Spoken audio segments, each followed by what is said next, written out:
toutes et à tous et bienvenue dans ce vol chaîne Historia à destination de l'histoire de l'aviation.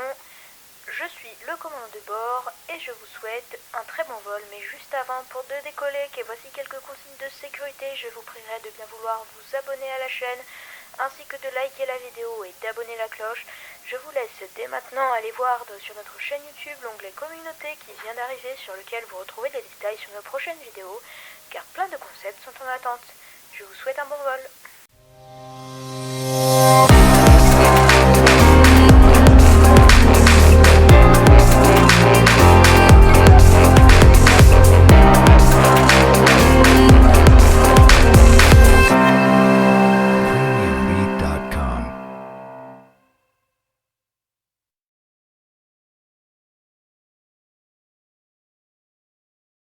Alors, l'histoire de l'aviation a commencé, même si cela peut paraître étrange, à la Renaissance.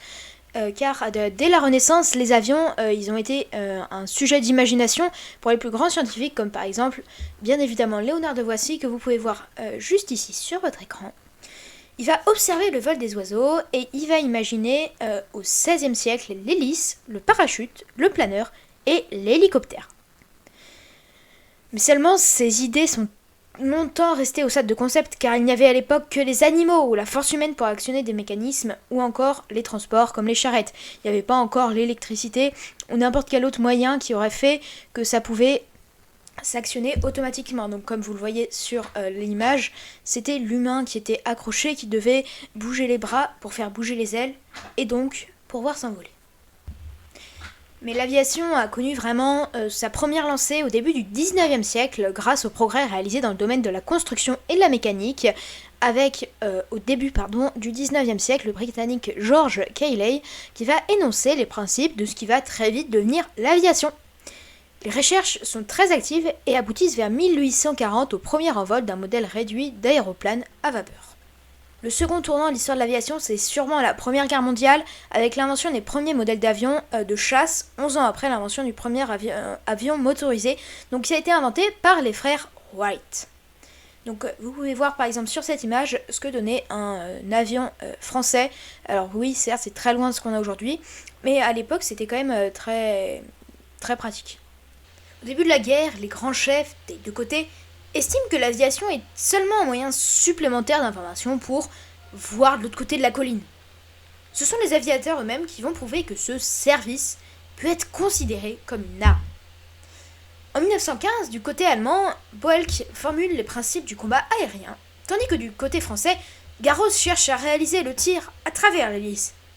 Mais c'est Fokker qui en trouvera la solution avec la mitrailleuse synchronisée avec l'hélice. Et ils donneront du coup peu à peu à cette arme un caractère offensif qui ne finira de s'affirmer que vers 1918 avec des avions capables d'aller jusqu'à 250 km/h, 6000 mètres d'altitude et une mitrailleuse capable de tirer 450 coups par minute. Donc c'était vraiment, maintenant il y avait la mer, le terre et le ciel. À la fin de la Première Guerre mondiale, un constat s'impose, il n'y a plus deux mais trois armées. Du coup, comme je viens de vous dire, il y a la marine, l'infanterie et l'aviation. Grâce au progrès, une nouvelle arme est apparue, qui est bien évidemment du coup l'avion. Il est utilisé à partir de 1916, il crée donc une troisième dimension sur les champs de bataille. Cela oblige les généraux à revoir leur tactique. En revanche, ils éprouvent souvent des difficultés à définir l'emploi de cet avion. Est-ce qu'il doit plutôt être utilisé comme appui pour les troupes qui sont au sol ? Ou alors, est-ce que c'est plutôt un instrument qui sert à protéger ? Lorsque le conflit s'achève, ces questions restent bien souvent suspense. Cependant, l'avion s'est affirmé comme une arme importante et à partir de 1918, on s'intéresse de près à son emploi dans une éventuelle guerre future. Certains pays vont vite comprendre l'importance de l'aviation et la considèrent comme une armée à part entière. C'est le cas du coup du Royaume-Uni qui va créer dès 1918 la Royal Air Force, donc la RAF. Elle ne dépend pas de la Royal Navy ni de l'armée de terre. Par contre, en Allemagne, c'est seulement en 1935 qu'est créée la Luftwaffe, l'aviation militaire allemande, qui elle aussi, comme l'Angleterre, est indépendante. En revanche, en France, les stratèges ont une conception particulière de l'aviation. Pour eux, elle est et doit rester un outil au service de deux autres armées. De plus, à partir des années 1930-1935, les États-Unis commencent eux aussi à développer une aviation performante. En France, en revanche, les efforts sont dispersés et les budgets sont insuffisants pour se doter d'avions modernes en quantité, malgré des projets de constructeurs de qualité. Alors, au cours de la Seconde Guerre mondiale, l'aviation s'est imposée comme une composante essentielle de la guerre moderne, de la bataille d'Angleterre au premier combat entre les flottes américaines et japonaises du Pacifique et la livraison finale d'armes nucléaires. Les pays engagés dans le conflit fabriquaient d'immenses forces aériennes qui se combattaient entre elles ou avec les forces au sol adverses. L'attentat à la bombe s'est imposé comme une force stratégique majeure, et c'était aussi la première guerre au cours de laquelle le porte-avions a joué un rôle important. Les investissements militaires au cours de la Seconde Guerre mondiale ont permis à l'aviation de progresser à pas de géant.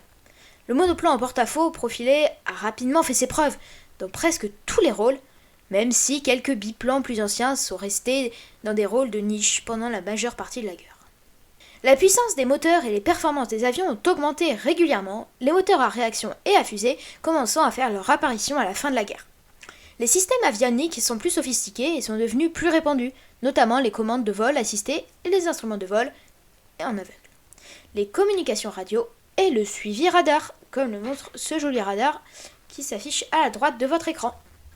Donc, vous pouvez voir tout en bas à gauche l'avion de chasse allemand Messerschmitt Me-262, surnommé Schwalbe, hirondelle, donc en français, pour les versions de combat, ou Sturmvogel, oiseau de tempête, pour les versions chasseurs-bombardiers. Il fut le premier avion de chasse au monde à réaction opérationnelle de la Seconde Guerre mondiale. Alors, celui du milieu est considéré comme l'un des meilleurs chasseurs de la Seconde Guerre mondiale. Il s'appelle le P-51 Mustang, et c'est un avion américain qui a été conçu à la va-vite, pour répondre aux besoins urgents de chasseurs supplémentaires de la Royal Air Force. Le Supermarine Spitfire, en anglais crache-feu, est l'un des chasseurs monoplaces les plus utilisés par la Royal Air Force et par les Alliés pendant la Seconde Guerre mondiale. La conception brillante de Reginald Mitchell et de ses successeurs, car il est mort en 1937, a fait du Spitfire un avion apprécié par les pilotes. Il a servi pendant toute la durée de la Seconde Guerre mondiale et, avec toutes ses variantes, a été de tous les combats. Plus de 20 350 appareils furent construits et les Spitfire sont restés en service jusque dans les années 1950. Alors aujourd'hui, l'aviation s'est divisée en deux catégories, c'est-à-dire l'aviation civile et l'aviation militaire. On pourrait éventuellement également rajouter l'aviation pour le fret, mais ça va un petit peu avec l'aviation civile. Les avions d'aujourd'hui sont très performants. Ils peuvent voler jusqu'à 8000 miles nautiques, soit presque 15 000 km. Et leur vitesse de croisière peut parfois être à plus de 950 km/h. Ils peuvent transporter jusqu'à 835 passagers. Donc 835 passagers, c'est pour l'Airbus A380, le plus grand avion, je ne sais pas si vous voyez, c'est celui qui a 2 étages. Ils peuvent également s'avérer très pratiques pour de grands voyages comme Paris-Miami, mais cependant ils consomment quand même 80 grammes de CO2 par kilomètre et par personne, contre 1,73 pour le train. Donc les trajets type Paris-Lyon, vaut mieux privilégier le train. Les avions militaires aujourd'hui sont indispensables. L'avion militaire le plus rapide c'est le MiG-25, donc il peut voler à Mach 2,7 sans souci, ce qui équivaut à 3340 km/h. Les avions sont équipés de missiles air-air ou air-sol, voire même pour les avions bombardiers, des bombes. La France dispose d'un seul porte-avions, le Charles de Gaulle, qui mesure 261,50 mètres et qui peut embarquer 860 hommes et 40 avions. Fin 2018, l'Organisation de l'aviation civile internationale, OACI, publiait des chiffres. 4,3 milliards de passagers ont emprunté un avion en 2018, soit 6,1% de plus qu'en 2017 et 2 fois plus qu'en 2006. Un autre organisme, l'Association internationale du transport aérien, indique que ce chiffre dépassera les 16 milliards d'ici 2050. Pour répondre à l'évolution, l'avion est contraint de changer radicalement. En 2010, c'est dans ce contexte que la NASA a notamment commandé au constructeur Boeing, Lockheed Martin et Northrop Grumman une étude sur l'aviation de 2025 en gardant comme ligne de conduite moins de bruit, moins de pollution, moins de consommation. Alors les 3 marques d'avions qui s'affichent à votre écran sont parmi les plus connues du monde, à part, il manque juste Airbus, mais c'est parce que Airbus est une société française. Alors ils étaient tenus de respecter plusieurs conditions. Les engins qu'ils allaient imaginer devaient impérativement être aptes à voler à 85% de la vitesse du son, parcourir 11 000 km et transporter une charge de 20 à 45 tonnes. Lockheed a imaginé un avion aux ailes relié à la queue de l'avion avec un seul moteur qui est situé à l'arrière, un gros moteur quand même, Boeing s'est penché sur un avion de type aile volante au fuselage intégré aux ailes et Northrop Grumman a produit un concept d'avion à double fuselage surmonté par ses ailes. Plus qu'une simple idée, Boeing a fait de son projet une réalité. Des versions miniatures de son aile volante ont même pris leur envol. Donc, sur cette image, vous voyez en haut l'aile volante donc, de la société Northrop Grumman, le fuselage intégré de Boeing juste à droite, et en bas, c'est l'avion à aile fermée de Lockheed Martin. Nous sommes bien arrivés à destination, la température extérieure est de 35 degrés, il n'y a pas de pluie, là le taux d'humidité est quand même de 26%. Je vous remercie d'avoir choisi Chaîne Historia Airplanes et je vous souhaite... Ouais non en fait c'est vraiment trop galère à faire ça au montage. Bon, écoutez, c'est pas parce que je reprends ma voix normale que vous n'avez pas besoin de vous abonner à la chaîne, de liker la vidéo et d'activer la cloche. N'hésitez pas non plus à nous commenter pour vous savoir quelle vidéo est-ce que vous aimeriez avoir pour la prochaine fois.